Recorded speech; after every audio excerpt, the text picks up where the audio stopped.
ഒരു മനുഷ്യൻ ഒരു സുന്ദരിയായ സ്ത്രീയെ വിവാഹം ചെയ്തു. അവൾ അവനെ അഗാധമായി സ്നേഹിച്ചു. കുറച്ചു വർഷങ്ങൾക്ക് ശേഷം അവൾക്ക് ഒരു ത്വക്ക് രോഗം വന്നു. മെല്ലെ അവളുടെ സൗന്ദര്യം മങ്ങാൻ തുടങ്ങി. ഇതിനിടയിൽ ഭർത്താവ് ഒരു യാത്ര പോയി. തിരിച്ചുവരുന്ന വഴിയിൽ ഒരു അപകടം സംഭവിച്ച് കാഴ്ച നഷ്ടപ്പെട്ടു.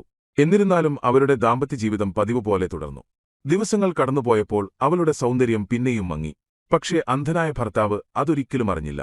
അവൻ അവളെ തുടർന്നും സ്നേഹിച്ചുകൊണ്ടിരുന്നു. അവളും അവനെ പൂർണ്ണഹൃദയത്തോടെ സ്നേഹിച്ചു. കുറച്ചു വർഷങ്ങൾക്ക് ശേഷം ആ സ്ത്രീ മരിച്ചുപോയി. ഭർത്താവ് വളരെ ദുഃഖിതനായി.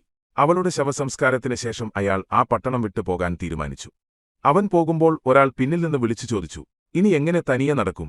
ഇത്രയും നാൾ നിന്റെ ഭാര്യ നിന്നെ സഹായിച്ചിരുന്നല്ലോ." അവൻ മറുപടി പറഞ്ഞു, "ഞാൻ അന്ധനല്ല, ഞാൻ അന്ധനായി അഭിനയിക്കുകയായിരുന്നു.